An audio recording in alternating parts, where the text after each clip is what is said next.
থেকে দাঁড়িয়ে তোমাদের সামনে আটা মাখছি। যদিও আটা মাখা হয়ে গেছে, এবার বেশি কাটবো।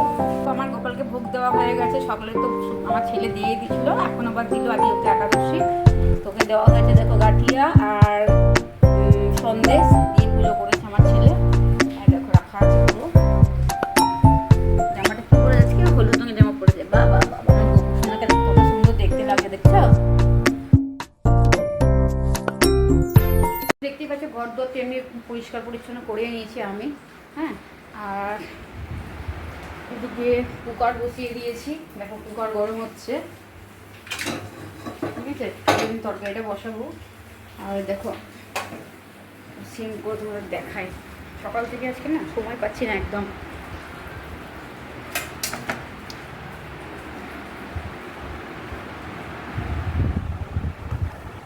দেখো এখানে কেটে নিয়েছি আলু কুমড়ো, যেহেতু আজকে লুচির সঙ্গে কী করবো, রোজ রোজ আলু কুমড়ো তো ভালো লাগে না। তো দেখো আলু কুমড়ো এখানে কেটে নিয়েছি, দেখতেই পাচ্ছ আলু কুমড়ো কেটে নিয়েছি। আর এমনি ছেলে স্নান হয়ে গেছে, ও এখন ওখানে বসে রয়েছে, বসে বসে পা হেলাচ্ছে।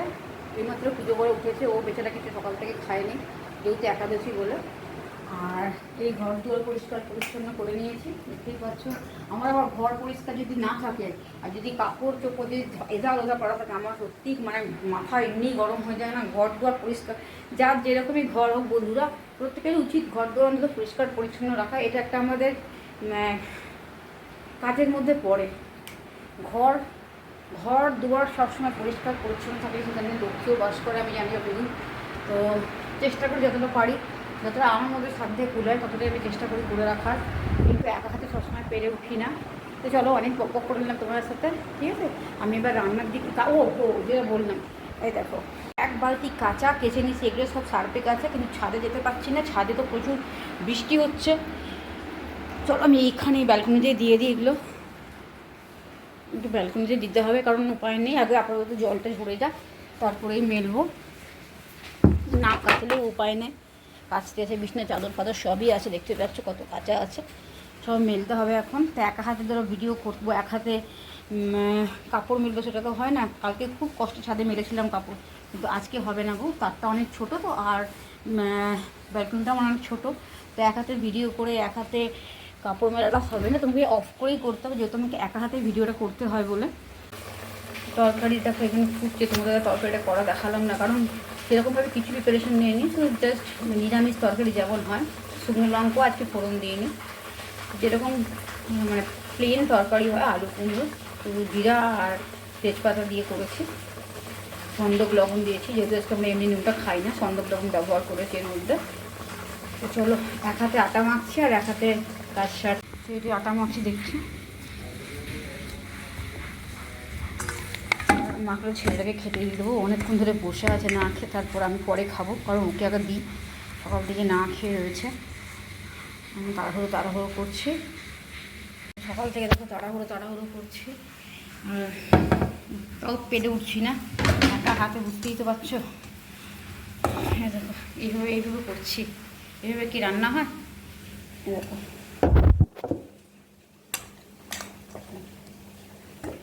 মুখটা কেটে যাচ্ছে। তো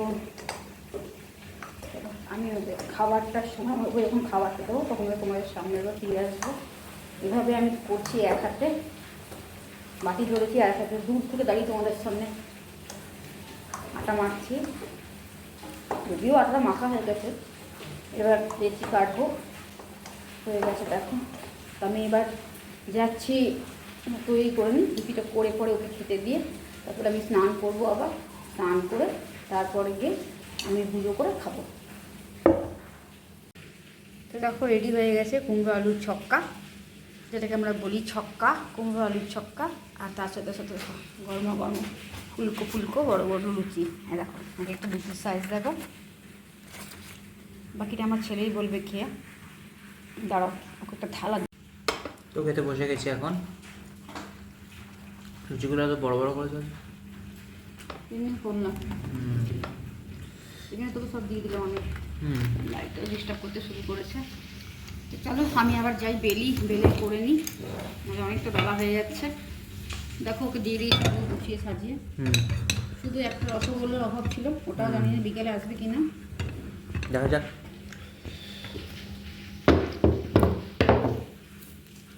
এবার আমি লুচি বেলবো আলু। আমি এবার খেয়ে নিই। ও খেয়ে নিই, আমি করে নিই।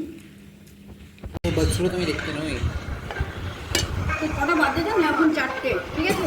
তখন তোমাদের দেখালাম পাক্কা 3:10 হয়ে গেছিলো। কিন্তু খাবার বানাবো, লুচি আটা মাখা আর তরকারি কাটলে যখন দেখাচ্ছি তোমাদেরকে, তখন দেখালাম 3:10, ঠিক আছে? আর তার মধ্যে ওর এক রাউন্ডের খাওয়া কমপ্লিট। দেখো, দেখতে পাচ্ছ, দেখো কিছু নেই, হয়ে গেছে। আচ্ছা, আবার দেখো দিচ্ছি। দুটো দুটো দুটো দুটো দুটো দুটো তো কোথাও না, আমি 4টে দিয়ে দিচ্ছি। যাচ্ছি না আমি খেতে পারবো না। এটা হচ্ছে দ্বিতীয় রাউন্ড, ঠিক আছে? তাহলে ভাবো আমি কত ফাস্ট কাজ করি। এবার ভাবো আমি কত ফাস্ট কাজ করি। তো হয়ে গেছে এটা ওকে দেওয়া। এবার আমি চললাম স্নান থেকে এসে আমি, কারণ আমাকে তো লুচি ভেজে দেবো, আমাকে কেউ নেই বন্ধুরা। তা আমাকে আমার লুচিটা ভেজে নিজেকে খেতে হবে। তা এদিকে লুচি রইলো, এদিকে লুচিটা আমি আর খাবো না। এখন আমি যাবো পুজো করতে। তো আমি স্নান করে আবার পুজোর সাথে তোমাদের কাছে খাবার সময় আসছি। তো আমি এখন খেতে বসছি। দেখো আমার খাবার, লুচি তরকারি যা ছেলে দিলাম সেটাও আমার দিয়েছে। তো চলো খেয়ে নিই, তো খিদে পেয়েছিল, অনেক বেলা হয়ে গেল। ফ্যানটা চালাই, খুব গরম লাগছে।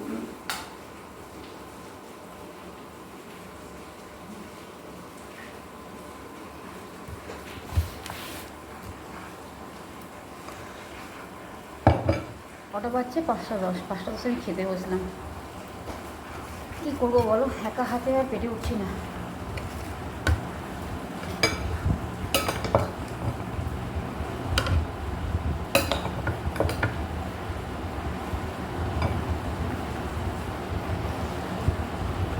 খিদেও পেয়ে গেছে, গরম।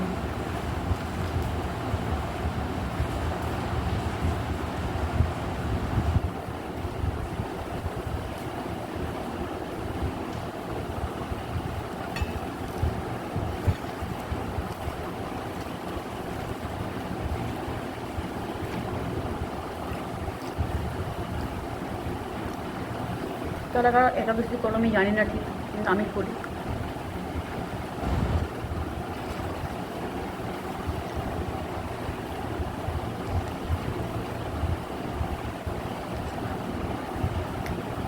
অ্যাকচুয়ালি একাদশীটা আমার আগে করতাম।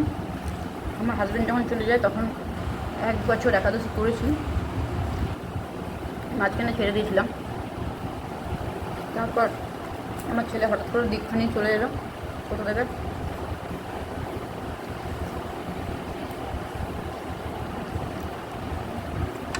হঠাৎ করে আমার ছেলে দীক্ষা নেওয়ার পরে ওর গুরুদেব বলল যে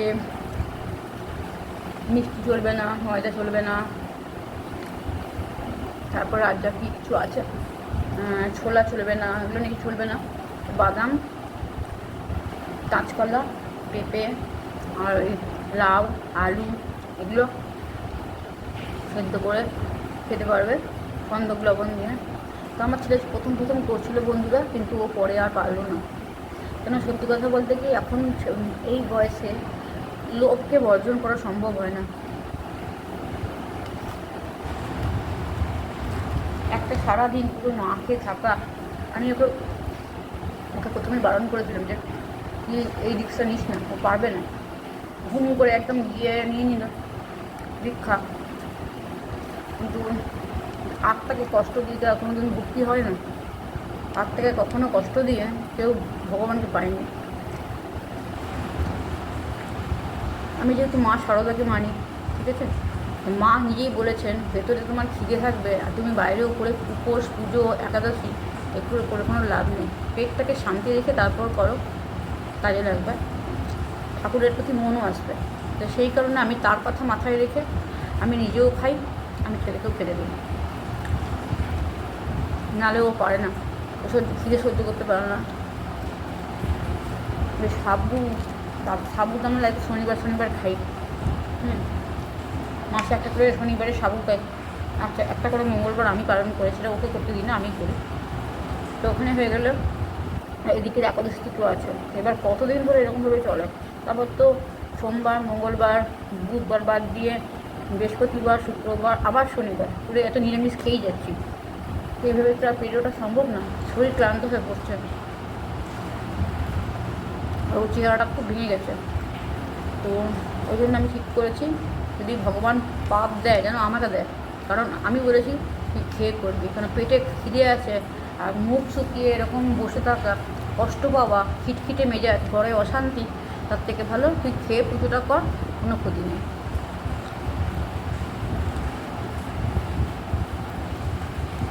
এটা তো পেটও শান্তি আর মনেরও স্যাটিসফ্যাকশন।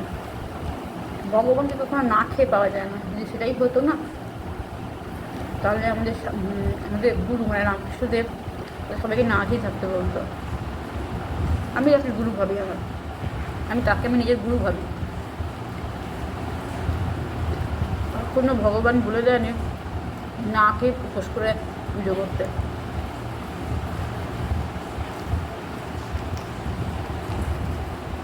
তাতে আড্ডাই হোক, কিছুই পাওয়া যায় না।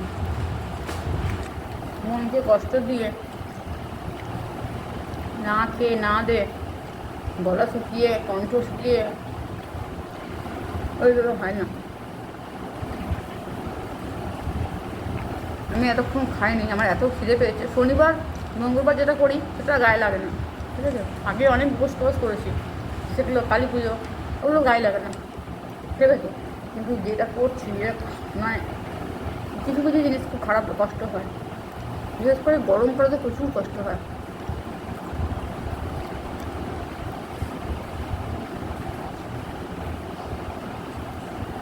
আমি এটাই চালু করেছি যে না, যা পাপ হবার আমার হোক, না খেয়ে সম্ভব নয়। কারণ একটা পড়ুয়া ছেলে তো, পড়াশোনা করার ছেলে, ও যদি একটা দিন গোটা দিন না খেয়ে থাকে, লুচি খেতে ভালোবাসি, আমি লুচিটাই করে দিই ওকে। ওকে পোড়া জিনিস খাওয়াই না, ওকে সর্ষের তেল খাওয়াই না, শুকনো লঙ্কা জাতীয় ওখানে কিছু দিই না এই 11 দিনকে। যতটুকু আমার পক্ষে সম্ভব ততটুকুই আমি করি।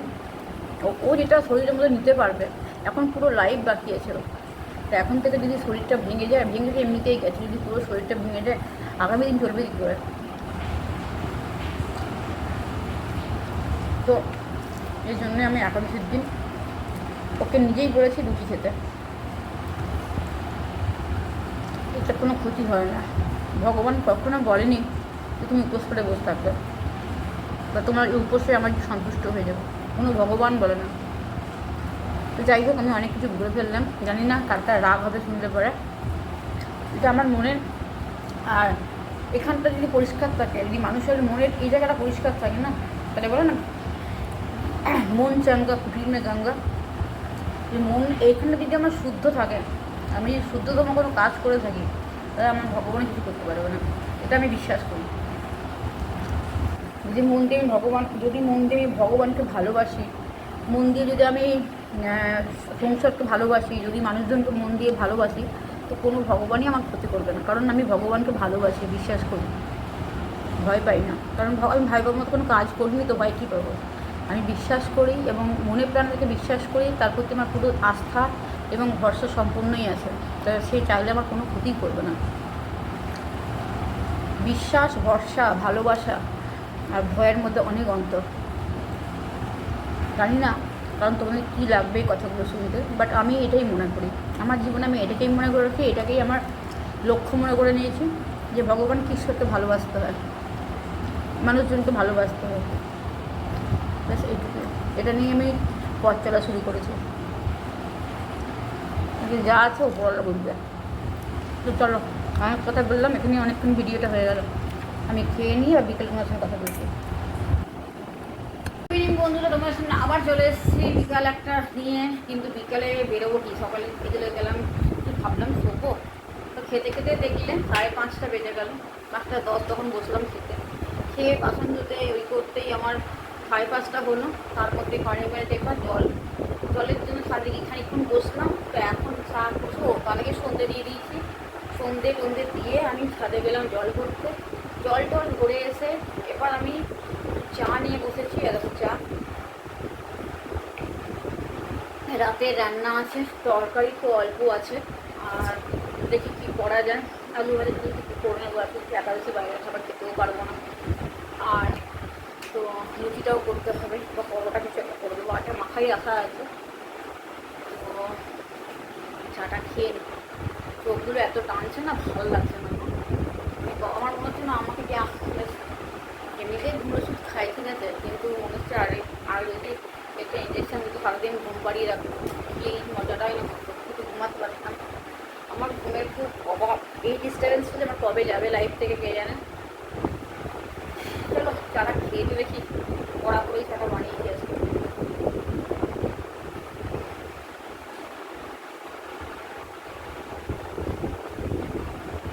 আর ভাবছি তোমরা যে এসআইটা কেন করেছি, এসআইটা করার একটা অর্থ হচ্ছে আজকে মঙ্গলবার, কিন্তু মঙ্গলবার আমাকে লালটা বার করেছে, লালটা আমার জন্য শুভ। তাই আমাকে যেগুলো যাকে দেখিয়েছি সেই বলেছে লাল বস্ত্র যেন থাকে গায়ে, তো এই জন্য লালটা আমি ব্যবহার করি। আর লালটা আমার পছন্দের কারণেও লাল, আমি লাল করতে খুব ভালোবাসি। যাই হোক, অনেকে খারাপ মতামত থাকতে পারে, আবার অনেকের ভালো মতামত থাকতে পারে, যাদের যেরকম মানসিকতা তারা সেরকম থাকবে, কিন্তু আমি লালটা পছন্দ করি জীবনে। আমার কাছে আমার মানে লালটা হচ্ছে একটা আমার কাছে আকর্ষিত কালার, আমি লালটাকে খুবই প্রেফার করি।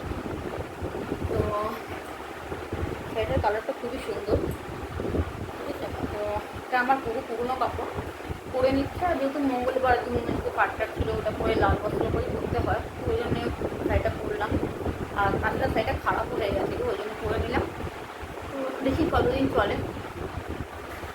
চলে চাপা খাই, চাপা অনেকক্ষণ ধরে খাবো খাবো করছি, খাওয়ার হচ্ছে না।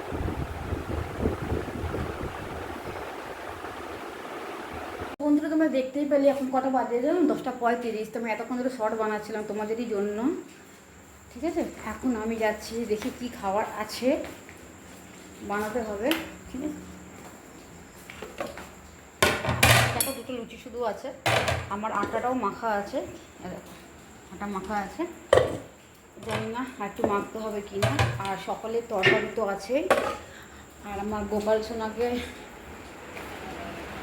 সরিয়ে মানে ওই ভোগটা সরিয়ে আবার এই ভোগটা দেওয়া হয়েছে, দেখতেই পাচ্ছ, এটা আবার সকালে, আর এটা আবার এখন দেওয়া হয়েছে।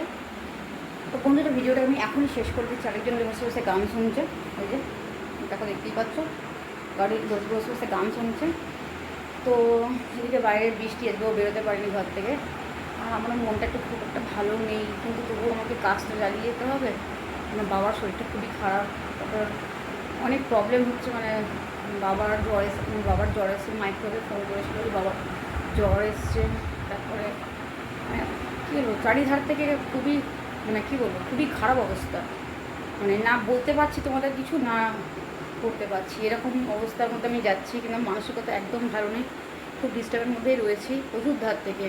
হয়তো ভাববে যে ভিডিও বানাচ্ছি বলে কি আমি কি কিছু জানছি না, জানছি সবই, কিন্তু কী বলতো, এমন এমন মানুষের জীবনে সিচুয়েশান তৈরি হয় না যে মানুষ কী করবে সেটা, না তারা ঘরে শান্তি পায়, না তারা বাইরে শান্তি পায়। তা আমার অবস্থাটা ঠিক সেই পর্যায়ে দাঁড়িয়ে আছে, আমি না পারছি বেরোতে, না পারছি কিছু করতে, মানে আমার এমন অবস্থা। কিন্তু জানি না পরবর্তীকালে কী হবে। আমার মাথাটা সত্যি খুব খারাপ রয়েছে, হ্যাং হয়েছে, আমি খুব চিন্তিত আমার ফ্যামিলিকে নিয়ে, বিশেষ করে আমার বাবার শরীরটাও ভালো নেই। তারপরে আরেকটা উটকো কষ্ট ভোগ করছি, মানে এটা না বলার মতো না কিছু, মানে বোঝানোর মতো তোমাদেরকে কী বলবো জানি না ঠিক, অনেক ঝামেলার মধ্যে দিয়ে আমি যাচ্ছি। তো বন্ধুরা মনটা সত্যিই ভালো নেই, তবু আমাকে আমার কাজ চালিয়ে যেতে হবে, কারণ আমার এটা একটা কাজ, আমি এটাকে পুজো মনে করি এই কাজটাকে আমি আমার সর্বস্ব দিয়ে চেষ্টা করছি নিজের মতো করে তৈরি করা। যতই ঝড়টা আমার লাইফে আসুক, তবুও আমি এই কাজটা থেকে বিরত নিতে পারছি না, আমাকে কাজ আমার করে যেতেই হবে, কারণ আমার মাথার উপরে কেউ নেই, শুধুমাত্র আমি, আমার ছেলে আর ভগবানের আশীর্বাদ, আর তার সঙ্গে থাকা বাবা মার ভালো আশীর্বাদ, এই নিয়ে আমার লড়াইটা আমি শুরু করেছিলাম, জার্নিটা। তো এখন আমি সত্যি খুব বিপাকের মধ্যে পড়ে আছি, প্রচুর চিন্তা, প্রচুর মানে জানি আমি তো কিছু করতে পারবো না কারোর জন্য, সেরকম অবস্থা হয়তো আমার নেই, কিন্তু তবুও মানসিকভাবে আমি খুব বিপর্যস্ত হয়ে রয়েছি। তো চলো আর কথা বাড়িয়ে লাভ নেই, তোমরা সবাই ভালো থেকে সুস্থ থেকো, ভগবানকে কাছে প্রে করে যেন আমার সব যেন ঠিক হয়েছে, বাবার জন্য সুস্থ হয়ে যায়। যে প্রবলেমগুলোর মধ্যে দিয়ে যাচ্ছি, হয়তো তারা ভাবছে যে দিদি সব কিছুই আমি করছি, কিন্তু সিচুয়েশান অনেক কিছু মানে করেও করতে পারছি না, সত্যি বলছি আমি মন থেকেই মর্মাহত, কিন্তু উপায় আমার কাছে নেই। সত্যি উপায় থাকলে আমি নিশ্চয়ই কিছু না কিছু ব্যবস্থা ঠিকই করতাম, পাচ্ছি না, এই মুহূর্তে আমি পাচ্ছি না। তো সেই জন্য আমি আর মানে কী বলবো, পাশে দাঁড়াবো যে সেটারও উপায় আমার নেই। তো যাই হোক, আর এ থেকে কী বলা যাবে, কী বলবো, আমি নিজেও কিছু ভেবে উঠতে পারছি না তোমার সামনে আমি কী বলছি। তো চলো বন্ধু, আমি আজকের মতো ভিডিওটাকে শেষ করছি। তোমরা সবাই ভালো থেকো, সুস্থ থেকো, পাশে আমার অবশ্যই থেকো। যদি আমার চ্যানেলটিকে ভালো লেগে থাকলে সাবস্ক্রাইব তো অবশ্যই করো, আর লাইক করো, শেয়ার করো। তা আজকের মতো শুভরাত্রি, ভালো থেকো, সবাইকে ভালো রেখো। Good night.